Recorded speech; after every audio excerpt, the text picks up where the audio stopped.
this is actually the final class of this series, which we've called Soul Maps, because what we've been trying to do is get a good sense of what our soul is actually comprised of, what our spiritual makeup is, the struggles that we have as human beings, how we can improve and work on ourselves. And it's really a spiritual journey, but it's one that helps us interact and engage with the physical world in a much more meaningful way, and with a much deeper perspective. So just to see where we've left off so that we know where we're continuing on today, we've spoken about how important action is. Even if our motivations and our intentions are not the most sincere, we spoke quite a lot about what amazing things we accomplish by doing good deeds alone. We did say, however, this was the topic of last week's class, that when we do have sincere or deeper intentions, then the effect of our action is magnified. It has a much greater impact on the world, and it also has a much more far-reaching spiritual effect. Today, we are going to develop what we meant, or what the Alter Rebbe in the Tanya means when he talks about kavanah, when he talks about intent. We're going to speak about that in more detail to get a better grasp of it, and hopefully to be able to get an actual taste of it, and then perhaps even bring it into our lives in a practical way. So, by intent, by kavanah, we are referring to emotion. And as we spoke about the connection that we have between ourselves and God, that it's like a relationship, that God, as in the relationship between a husband and wife, the emotional connection is very important, and it can indicate a lot more than the basic actions and favors that a husband and wife do for each other, right? It's not just a transactional partnership, but a true bond and connection between husband and wife also includes the emotional side. So the same is true for our connection with God. God is very happy with the mitzvot that we do, regardless of what our feelings and intentions are. However, the more invested and involved we are, the more we show our commitment to being in a relationship with Him, and it's a lot more meaningful in that kind of way. We're going to divide emotions into two main categories, which is what the Alter Rebbe does. Because of course there are very many emotions and all sorts of nuances, they can be divided into two categories. One which would be the category of love, and the other would be awe. So, feeling gratitude, happiness, those kinds of emotions fall under the column of love, and then the awe, respect, feeling perhaps fearful or intimidated, and etc. Other emotions of that nature fall under the other category. So as we approach these final chapters of the Tanya, we're up to chapter 41 by now, and there are 53 chapters in the first part of the Tanya altogether.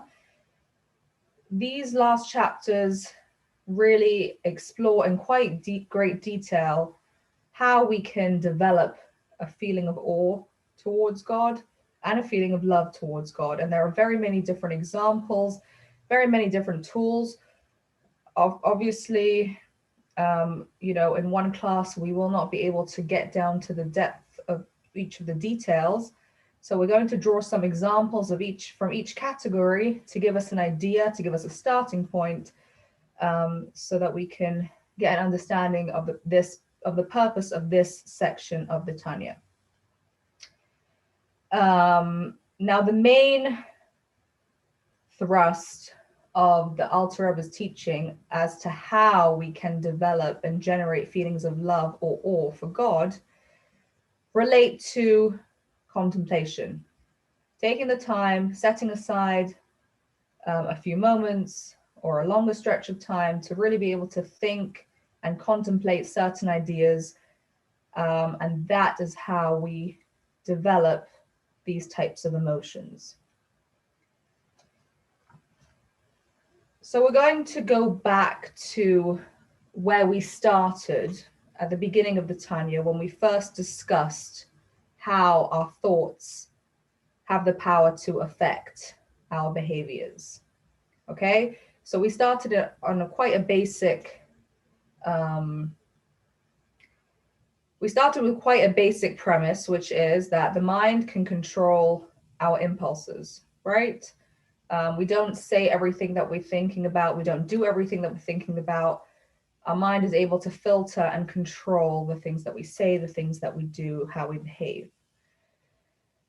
So that's obviously a very, the simplest level, if you like, of how the mind has an impact and thought has an impact on us practically. We also described how within thought itself, there is a difference between a thought that comes impulsively to us, an idea or an event or an experience or an impression pops into our head. That's an impulsive thought that we're not necessarily able to control. But then there's conscious and willful thought, where I can now decide, do I want to continue thinking about this? Do I want to continue developing this idea in my mind? Or is it not a good thing for me to be thinking about? Is it a negative association about a particular occurrence that happened with me or a person that I've met? And therefore, it wouldn't come under the category of a positive, a good thought, and therefore I should stop thinking about it, right? If we continue thinking about it and we spend time on it, then it becomes a conscious and willful thought.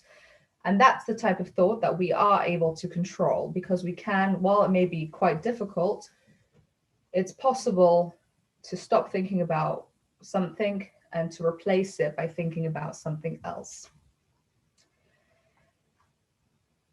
Now, moving on to how the mind relates to the emotions, which is the topic of our class today.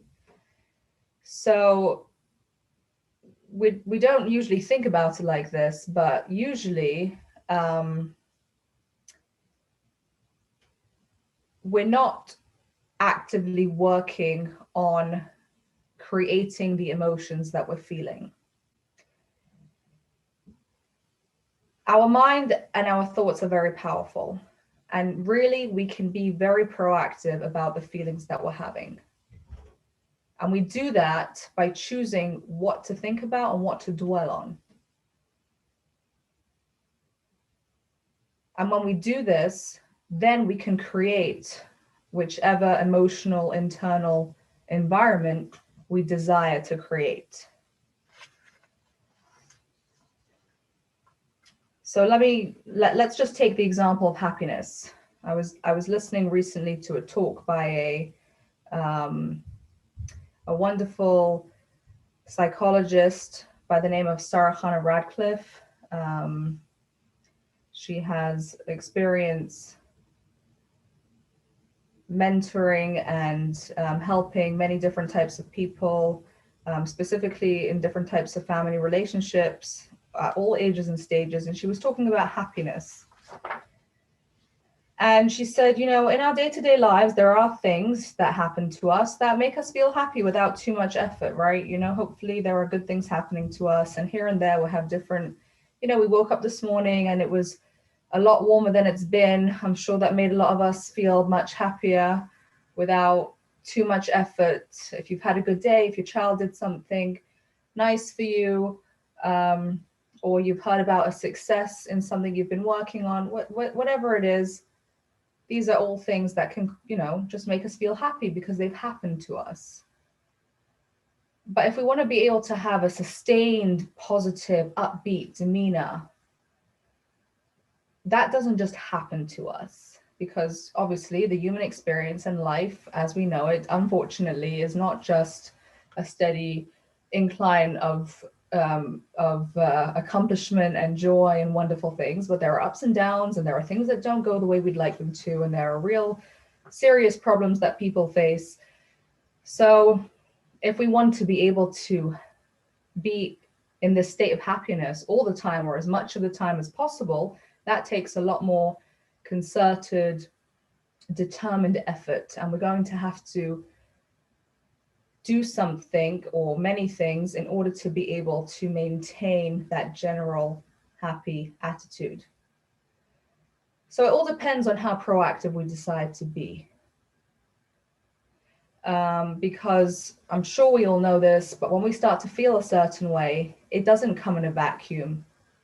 It's because of the way we are looking at a situation, the way we are understanding something that's happening to us, the way we are processing information. Something happens, we read something and we think about it in a certain way, and the way that we think about it affects and generates the way that we start feeling about the specific situation. Right? We don't just become happy or sad or distraught or ecstatic in a vacuum. There's a thought process that's happening prior to that, which then develops these emotions.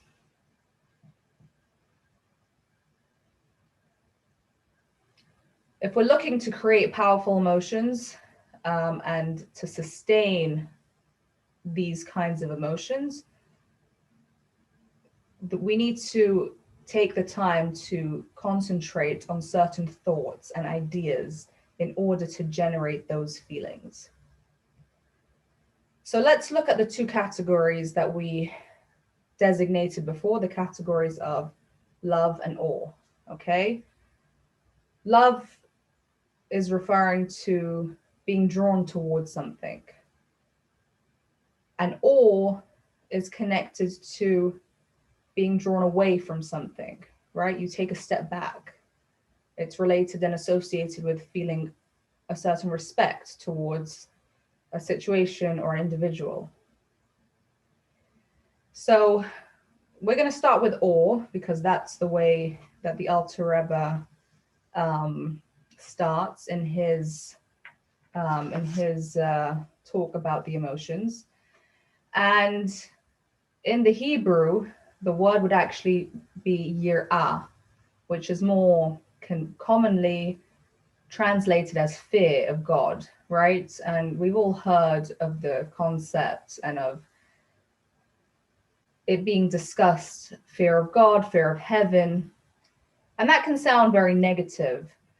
But the truth is that when we speak about being in awe of God, it is not that fear and that terror and that fright. Perhaps God is going to punish me. Perhaps God is out to get me if I make a mistake. God is so powerful, he can turn my life upside down. That's not what we're talking about. The emotion of Yirat Hashem, which is awe or fear of God, is talking about feeling a sense of insignificance next to something that is so much greater than you. So imagine perhaps you visited the Grand Canyon or a similar kind of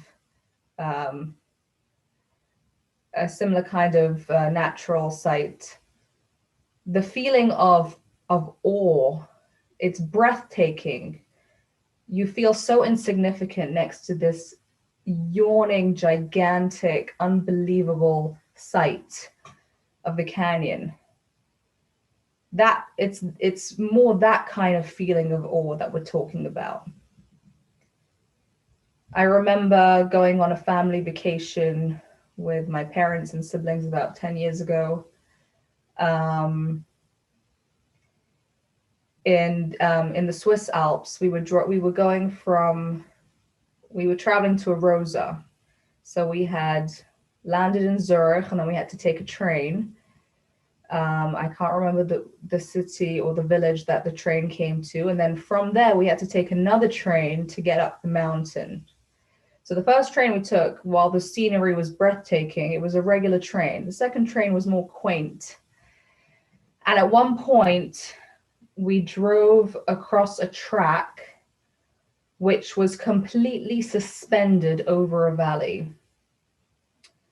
And, you looked on either side, you couldn't see anything, any sort of, foundation or road or security. You felt like you were just suspended there over this valley in this train. And, you can imagine that kind of awesome feeling. I mean, it was the summertime. It was absolutely beautiful. The trees, the mountains, the sky, but also that sense of there is a certain awesomeness and fear. You feel so insignificant in that kind of backdrop.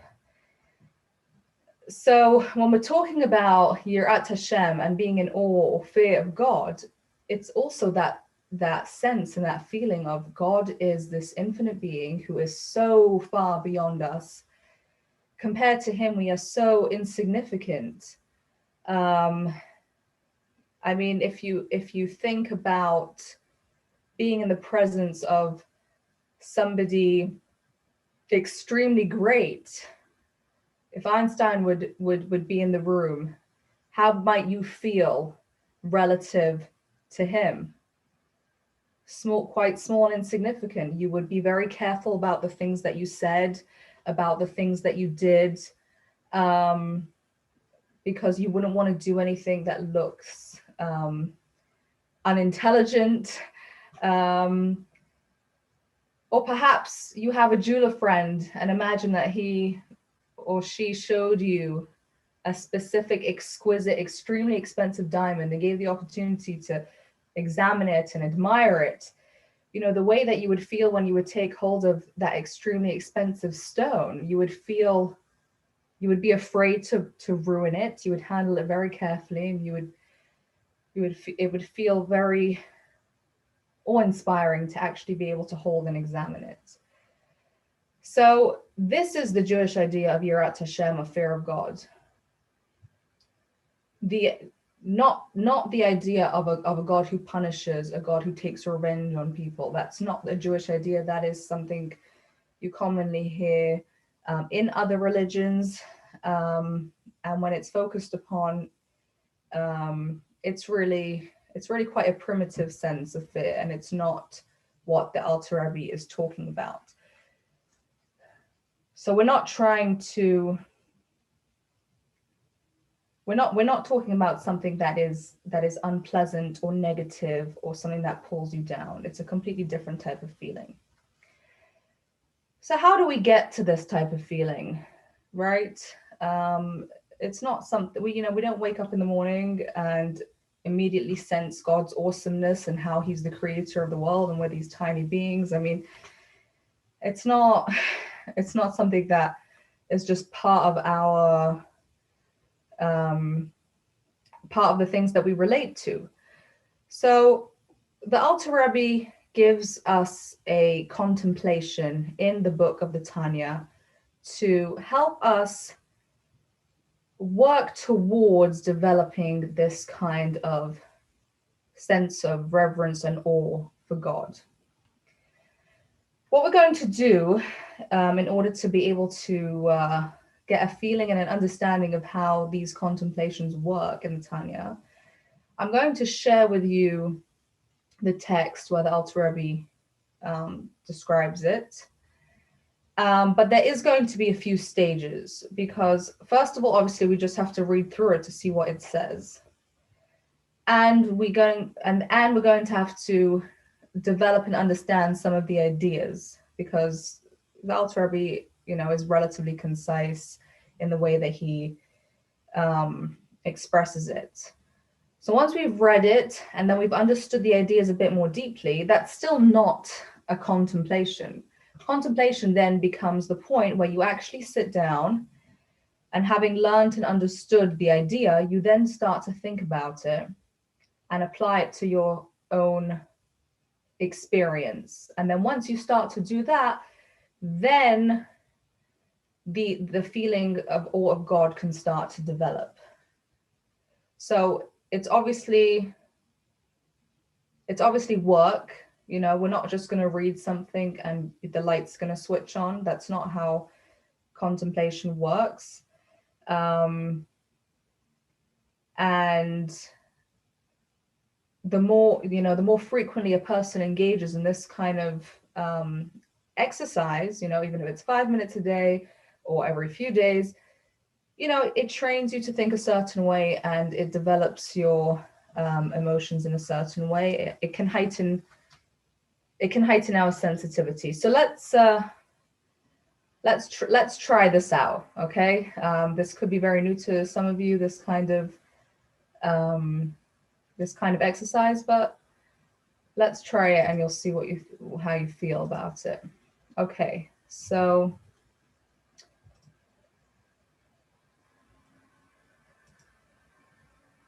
here we go. Okay, I apologize. I was not able to get a clean copy of this, so I apologize for the markings on the page, but I think it will still be clear what we're trying to read. Okay, so this is from chapter 41 in the Tanya. The bigger words is the actual translation of the words of the Alter Rebbe, and then the little paragraphs in between expound upon and elaborate on the words that Alter Rebbe has written. So here's where we start. One must, however, constantly bear in mind what is the beginning of the service of God, as well as its core and roots. Okay, so this is still really an introduction. Okay, the Alter Rebbe is saying that the emotion that we're going to describe over here is really the beginning of how we serve God and the foundation of it. So what's the elaboration? The beginning of every healthy relationship is feeling a sense of awe and respect, understanding that there is an other, and experiencing some sense of distance from the other. If there is no sense of distance and separation, then there is no opportunity to draw near with love, and one's love is no more than self-love. We're going to talk more about that idea of the love later on when we speak about the emotion of love in general. But over here, we just want to focus mainly on the idea that if you want to have a relationship with somebody, first you have to define the somebody, right? There has to be another. If the lines are blurred, if there's no distance, then you can't draw close to the other person. So that's why we're starting with the fear or the awe. One must first arouse the innate awe which lies hidden in the heart of every Jew, not to rebel against the Supreme King of Kings, the Holy One, blessed be He. So the Alter Rebbe is actually telling us that we do have an awe that is innate within us because we have a soul.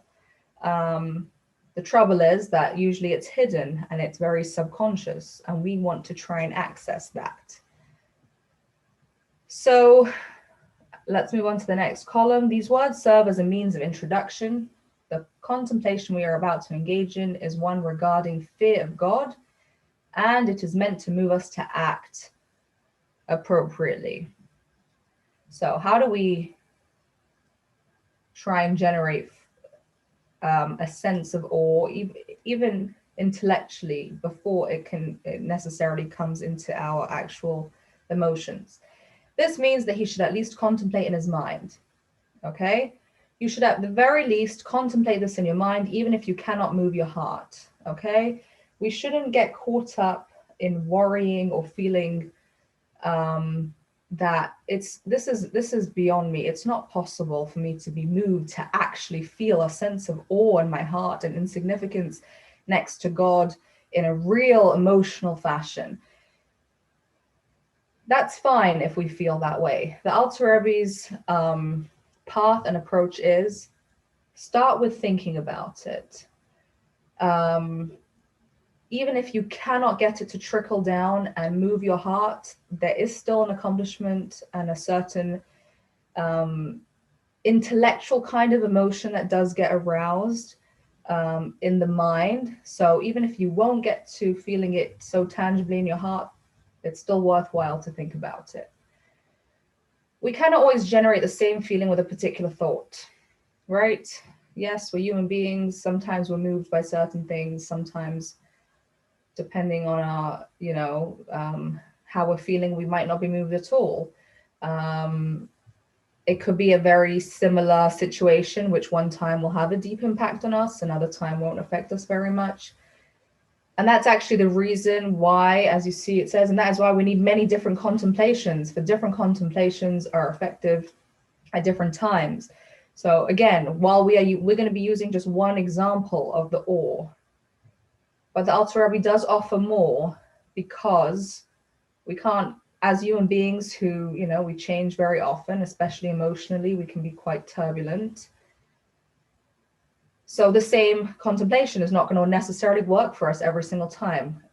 It's helpful to have different options. There is value, even if we're able to do no more than review this in our minds. We now begin with the contemplation. Okay, so the greatness of the Blessed Infinite. So we're starting with the contemplation. We want to be thinking about God as an infinite being. So here is where we really need to elaborate on what the Alter Rebbe is talking about, because just reading that word infinite, of course, we understand what it means.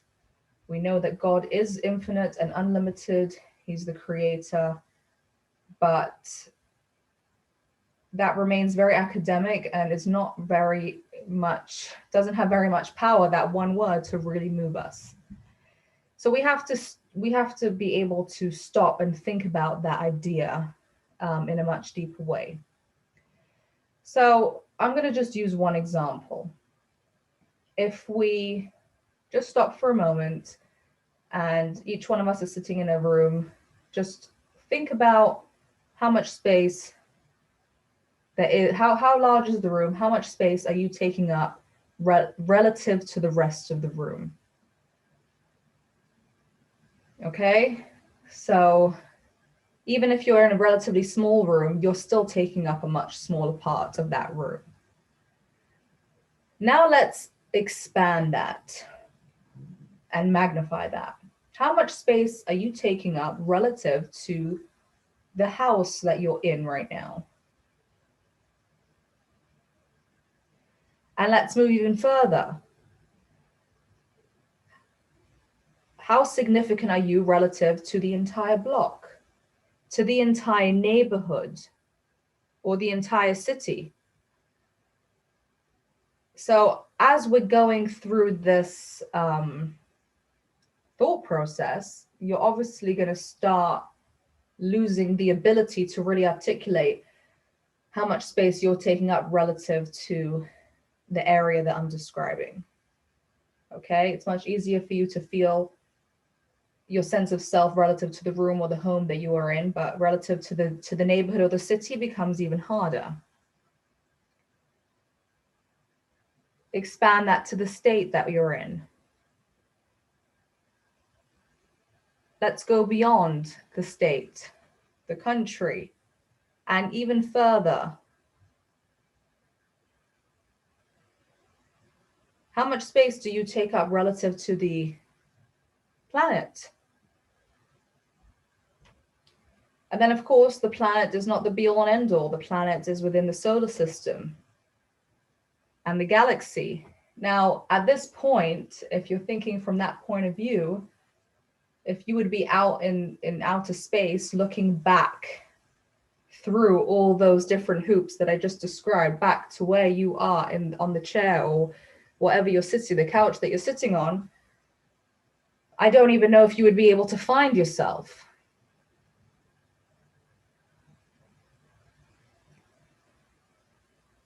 So we're talking about a vastness and something that is really truly beyond us.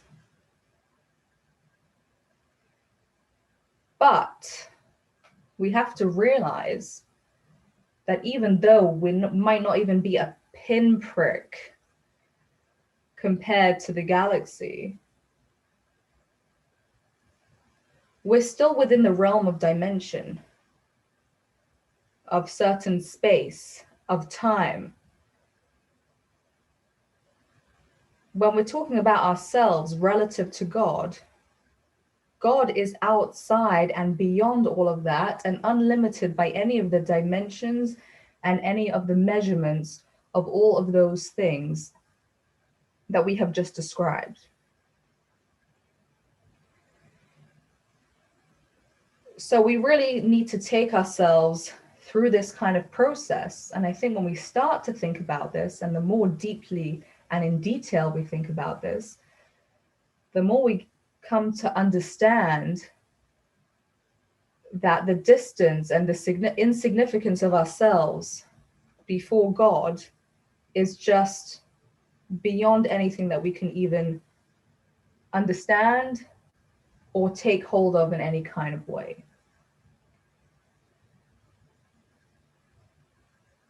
So we've taken that description infinite, and instead of it just being a word, it's starting to become an experience.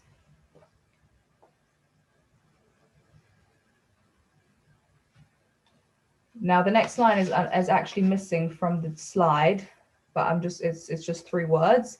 So we've thought about the greatness of the blessed infinite and his kingship. Okay, now what sense are we being given about God when he is described as a king? When we talk about God's infinity, we're talking about how far away and how distant and how much we can't fathom ourselves in relation to God. But when we talk about God as a king, we're talking about a God who is looking to have a relationship with the world and with us. Because the definition of a king is that he needs to have subjects to rule over. There needs to be a kingdom for him to be king of.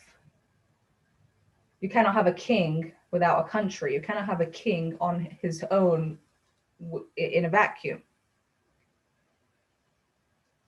So when we start to realize that even though God is so beyond and so infinite, and we are practically nothing next to him,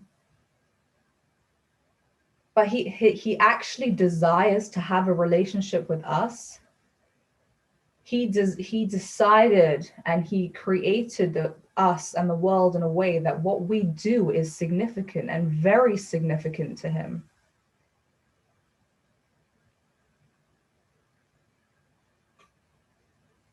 Let's move on to the next part.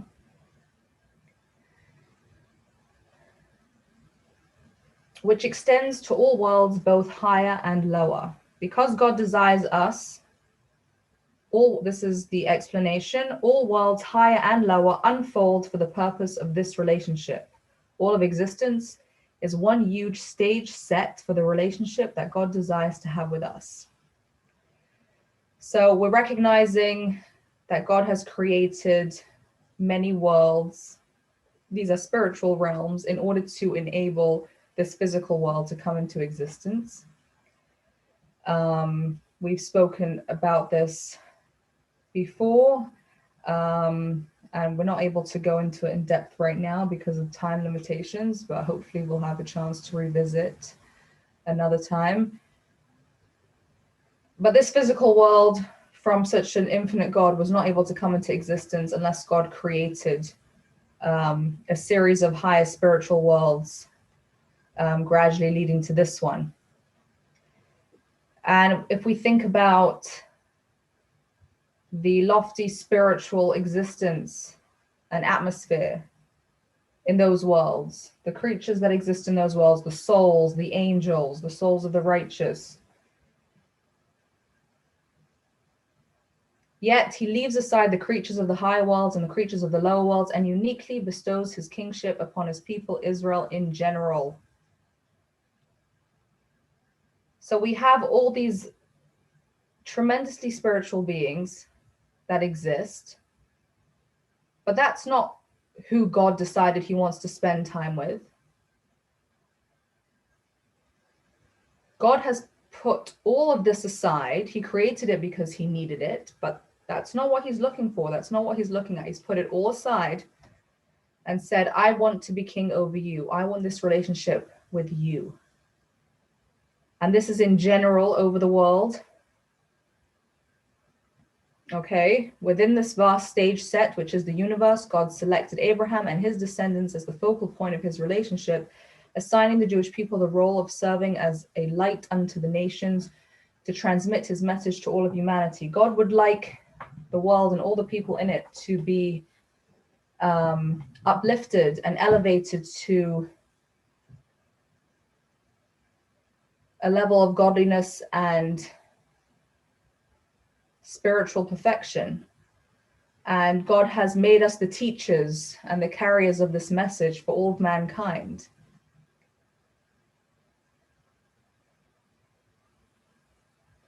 But the Alter Rebbe continues and says, not only in general over the world and then over the people of Israel who are his messengers, but upon him in particular. It's not that God depends on people as a whole. And yes, I'll do my part as one of the people. God depends on each and every one of us individually. He has selected us each specifically for a special purpose and role which nobody else in the world is able to fulfill. So let's just see the elaboration upon that. In other words, all of creation and all its vastness and details are there for you. God has created everything, the spiritual, the physical, all of those details just for you to be able to fulfill a certain specific role and mission. This relationship is so important to God that God would have created it all, even if you were the only person in existence, as was Adam Harishon before the creation of Chava. So the role that we play, each of us play individually, is so important that, as we see, when God originally created the world, there was only one human being. God created it all for that one human being and for what Adam would have to do. And we see that it says this in the Talmud, for each person is obliged to say, for my sake was the world created. When we look at the account of the creation of the world and how God created all the different creatures and species and animals, everything was created in pairs. But the human being was created as one. Later on, God brought out the woman. Originally, it was a single male, female being as one, and then God divided it into two. But it was created as one human. And this just highlights and underlines how important the role of one individual person is. So when we start to realize this, the extent that God went to, and how much it almost doesn't even make sense, everything that God did just for one of us, when we start to recognize this, it gives us a whole different feeling about the way where we stand in relation to God and how much God wants us to enter into a relationship with him.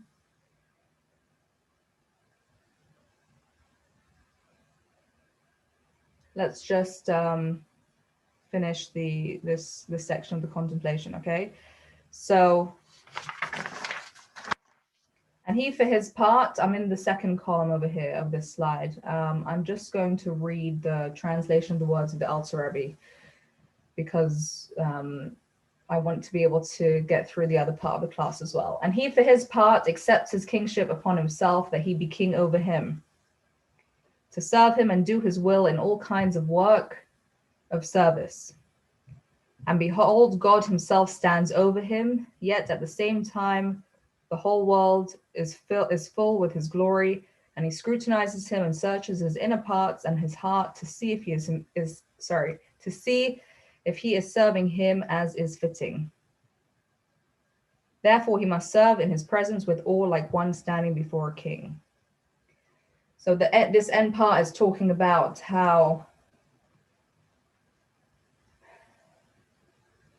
being that God is everywhere, and God is able to see not only the external, but the internal.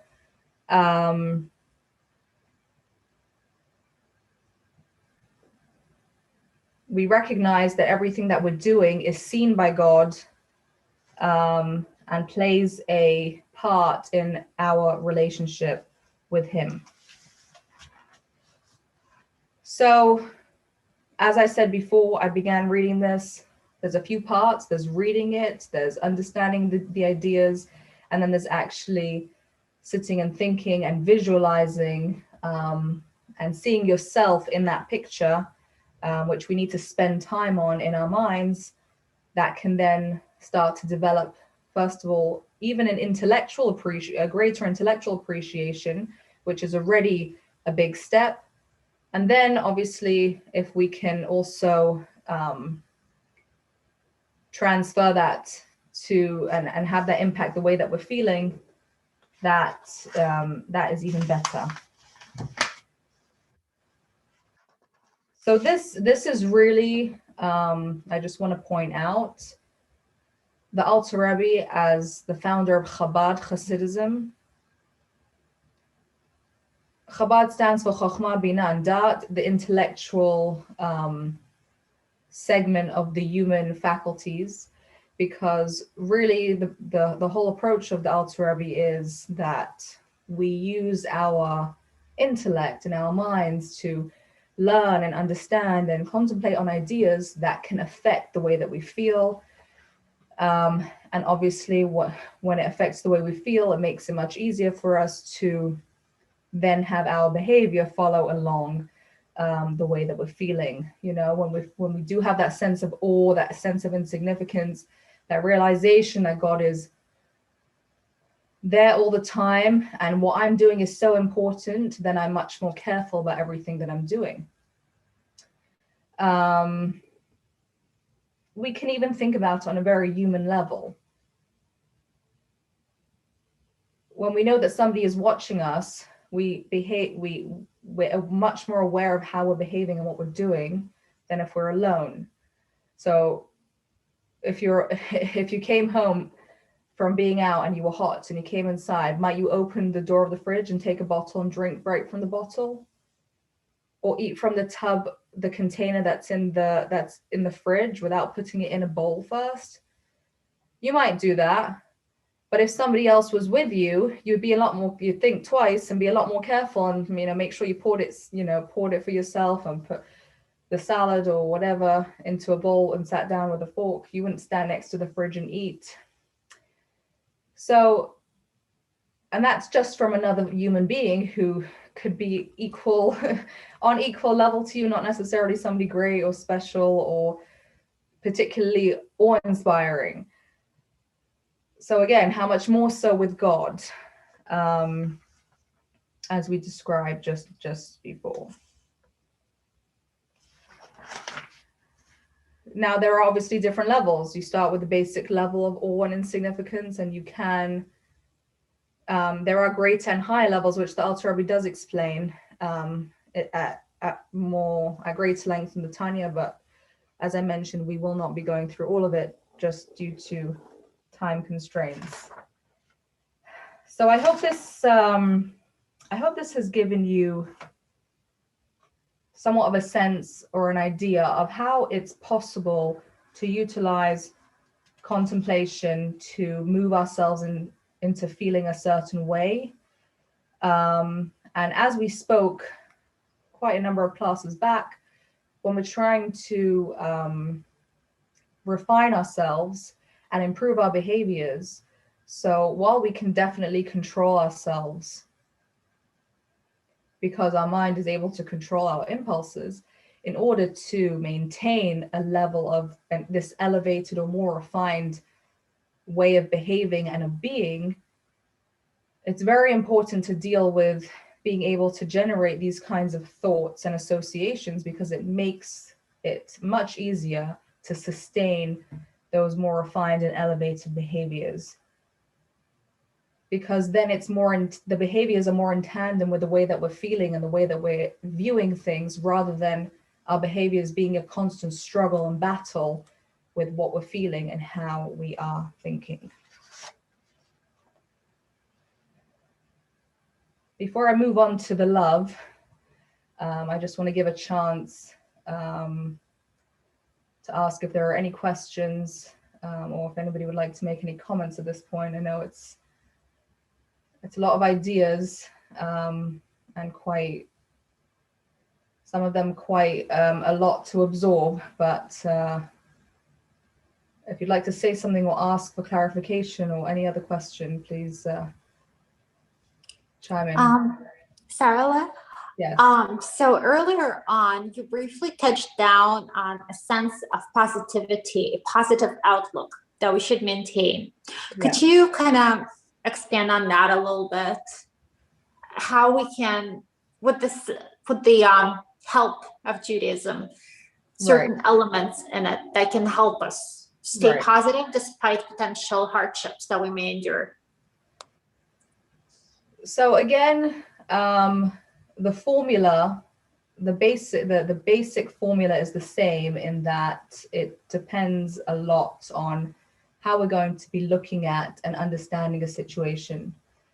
And when we can develop different perspectives on hardship or challenge, or when things are not going the way we want them to go, and then when we face that hardship or that difficulty, instead of naturally feeling, our instinctive reaction would, easily be just to feel sad or down or depressed, to take a moment or a few moments to stop and say, 1 second, there's this idea and this perspective about challenge that I've learned about, that I feel to be true. And if I contemplate on it now, not just remember it, but spend a few minutes thinking about it, that can help us to reframe the situation and not feel so negatively about it, and feel a bit more feel more positively about it. Now, Judaism obviously has different ideas and different ways about how we can look at situations. Just because of the short time that we have left, I'm going to give you a very small example. But if you think of a diamond in the rough, right? When you mine a diamond, it doesn't look very much like a diamond, and only after going through being carved and polished, which is not very pleasant and wonderful experience and feeling, eventually comes out a beautiful shining diamond, which a person can appreciate and enjoy wearing or seeing somebody else wear. So I'm sure we all know that while we don't wish for challenges, very often a difficulty or a challenge forces us to change ourselves and work on ourselves in different ways, which can then give birth to perhaps a greater sensitivity to other people, or a deeper appreciation for the other blessings in your life, or the ability to overcome other challenges that, without having worked on the initial challenge, you would not have been able to get through a different kind of challenge, or to offer help to other people who are going through pain or trouble. So again, it's like being carved and being polished. It doesn't feel very comfortable, and it can feel painful. But if you remember that there's a diamond that could be coming out of it in the end, so while you're not necessarily loving every moment of the pain and the suffering, you start to feel like there's a reason for me to go through this, or there's a motivation for me to keep going and working on myself, and not just that this pain and difficulty should send me into sadness and depression, and then you become paralyzed and you really can't move on with your life and do anything. So again, it's all about it's about being able to take, it's not necessarily that you're going to have that automatic reaction when the pain comes along, but if you have the idea in your head and you spend time thinking about it at set intervals, that will, that's something that could help to maintain that kind of, let's keep moving forward, let's get through this, more optimistic attitude, instead of just being dragged down and held back. So we're not going to go into all the other different types of ways of thinking about difficult situations, but it just it goes back to this basic principle of being able to take the time to think deeply in a way that's going to affect how you are feeling, and therefore affect how you cope with and get through a specific situation. So I hope that gives a little bit of direction. That's quite in a nutshell. Okay, let's do love, because I think we all would love to talk about love, even though we don't have so much time left, but we will just try and get the basic idea. So why did we speak about awe or fear before love? We describe needing that sense of awe or respect before we can come to true love. And that is because when there's no respect in a relationship, then the love becomes meaningless. This is not only in a husband-wife relationship, it's also between parents and children. If a parent comes home and sees their young child and feels that they're so adorable and so cute and just wants to smother them and hug them and kiss them, but the child's very involved in playing a game and very much enjoying whatever it is that they're building or manipulating, and the parent just comes along and swoops the child up and hugs the child, and the child is completely thrown off and can feel quite upset, and I'm in the middle of concentrating and I wanted, they're kind of like pulling away from the parent because they want to continue what they're doing. So the parent may be expressing love, but the parent is not considering the needs or the desires of the child at that moment at all. The parent is just thinking, right now it makes me feel really good to hug and kiss my adorable child. But then it's all about the parent's love of themselves and how the child is making them feel. And it's not the love for the child's best interests in this particular moment. So, and there are examples, I'm sure we can all think of examples in a husband-wife relationship. A husband might show loving gestures towards his wife, but not respect her requests for him to, be home at a certain time, or put away a certain book after he finishes using it, or whatever it is. So even with all the gifts that the husband might give, the wife can still get the sense that he doesn't really care about me, because when I ask him to do something, when I tell him that this and this is important to me and he doesn't do it for me, then I just feel like my feelings and thoughts don't really matter. So it's really important to have that respect and that sense of boundaries before we come to the love. But of course, the love is extremely important as well, because love is really what enables us to go beyond our boundaries for the sake of another person and do selflessly for somebody else without thinking about ourselves. So we obviously need to have both. So we're going to bring again one example of a contemplation where we can generate feelings of love for God We're not going to go through it in as much detail as we did the first one. We're just going to go through the idea, and then, obviously to be able to develop that and think about that, each of us, if we'd like to do it on our own, you're very welcome to, but we will just read through the general idea for now. Okay, this type of love is a love which the Alter Rebbe calls mirroring. Okay, there is yet another direct way, equally applicable to every person, to arouse and kindle the light of the love that is implanted and concealed in his heart. The way is to take to heart the meaning of the verse, as water mirrors the face to the face, so does the heart of one person mirror the other. So just like when you look at your reflection, if you're smiling in the mirror, then you will see a smile reflected back to you. If you're frowning, the frown will reflect back to you. Okay. So when somebody behaves towards you in a certain way, we tend to reciprocate in a similar way, in the way that we behave back to the other person. This means that, as in the case of the likeness and features of the face which a person presents to the water, the same identical face is reflected back from the water, so also the heart of a person who is loyal in affection for another. For this love awakens a loving response for him or her in the heart of the friend also, so they come to love each other loyally. So if someone shows you loyalty, they show you love, the likelihood, you're likely to respond in kind, with warmth and with loyalty and with love.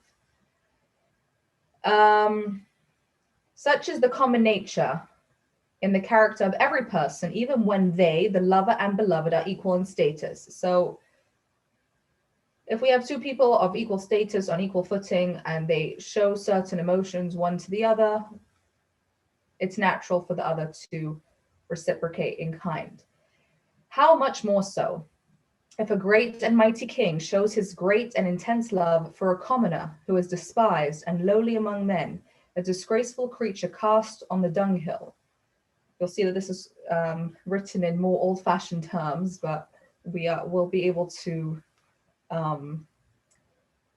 bring it into more modern understanding. Yet the king comes down to him from the place of his glory, together with all his retinue, and raises him and exalts him from his dunghill, and brings him into his palace, the royal palace, in the innermost chamber, a place such as no servant nor lord ever enters, and there shares with him the closest companionship, with embraces and kisses and spiritual attachment with all heart and soul. How much more will there be aroused automatically a doubled and redoubled love in the heart of this most common and humble individual for the king, with true attachment of the spirit from heart and soul, from the infinite depths of his heart. Even if his heart be like a heart of stone, it will surely melt and become like water, and his soul will pour itself out like water with soulful longing for the love of the king.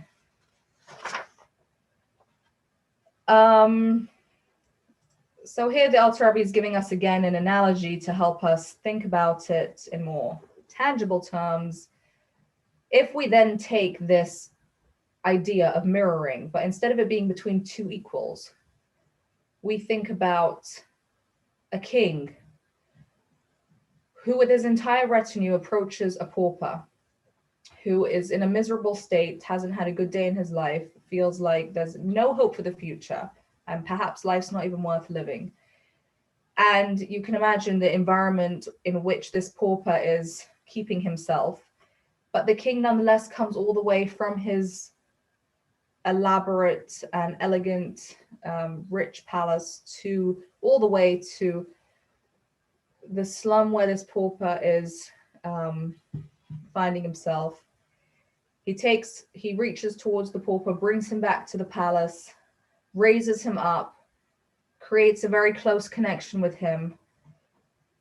The way that the pauper, the gratitude and the love and the appreciation the pauper is going to feel towards the king cannot be compared to somebody who would just smile at him or do him a favor from the same status level as he is at.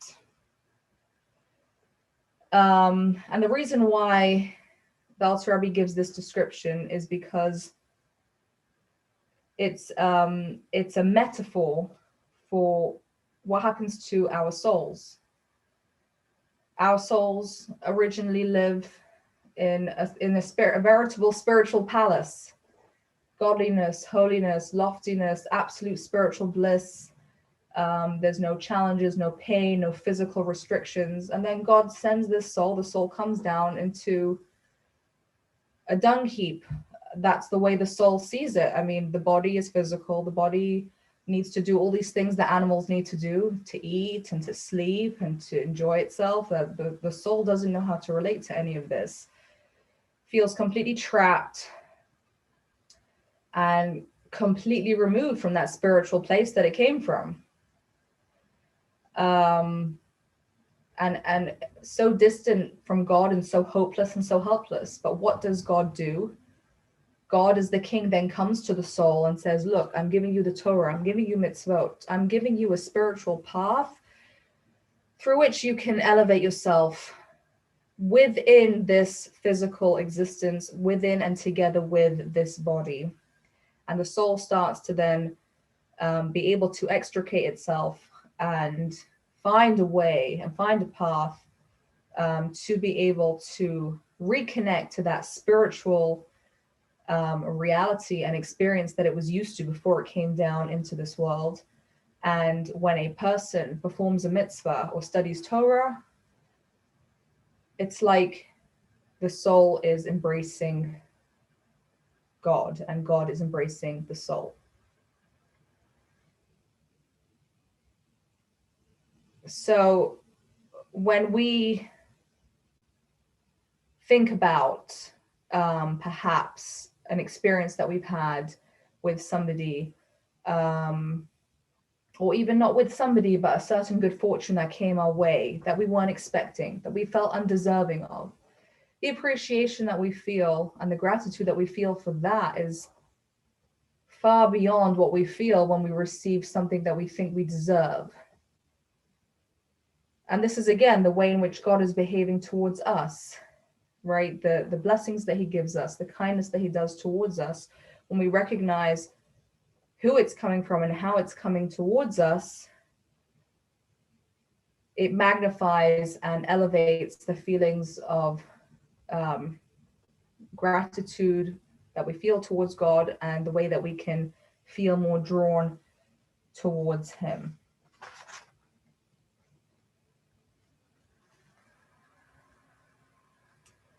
So I know this end love section was a little bit rushed. I hope I still managed to get the main point across to you.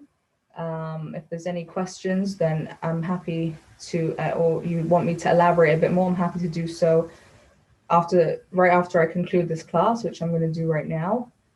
But I just want us to think for a moment, if we spend even 5 minutes a day, every 3 days, thinking in this kind of way, whether it's this particular idea that resonates with you, or whether there could be another idea, because as I said, there are other examples and other contemplations that exist in the Tanya. I'm sure we can already understand how it can affect the way that we start to perceive things and the way we feel inside ourselves, and what we're motivated to do and what we're drawn towards. So just to conclude and wrap up, it feels like a bit of an awesome task to be wrapping up a work so vast as the Tanya, which is this spiritual roadmap. And it's interesting to note that I believe it was the Rebbe Rashab, the fifth Chabad Rebbe, who described that. Let me just, I want to get to I want to get the proper quote here so I don't misquote. So let me just find it.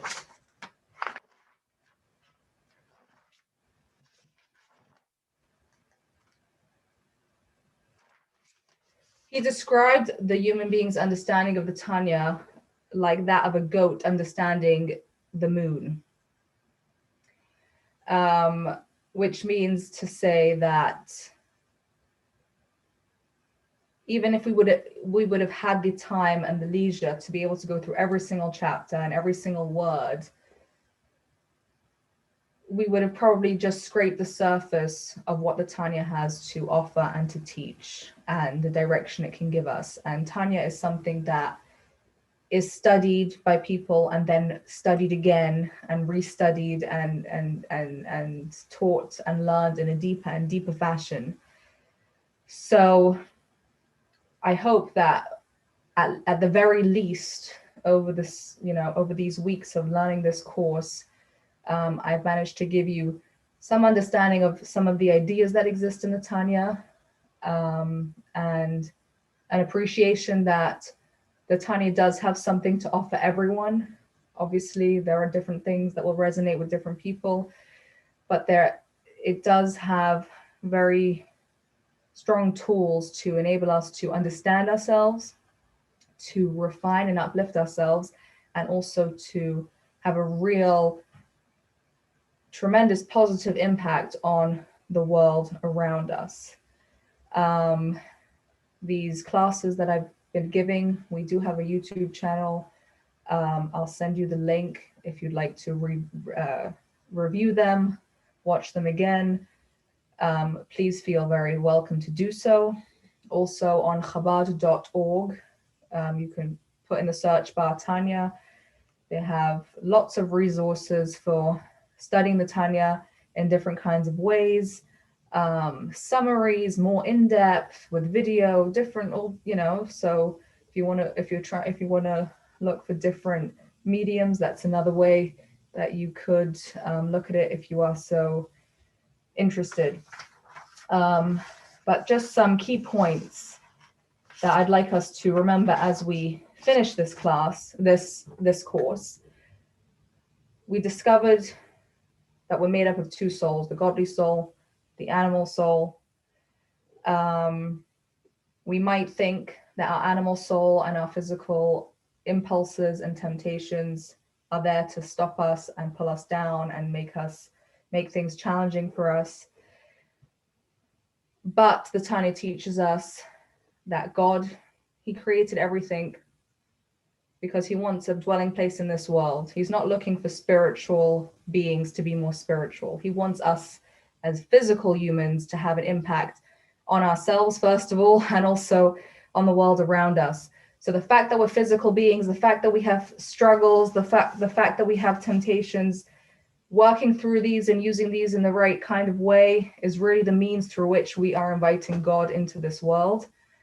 And I hope that studying the Tanya together has given us some tools to try and advance the goal and the purpose that each and every one of us has been specially placed here for.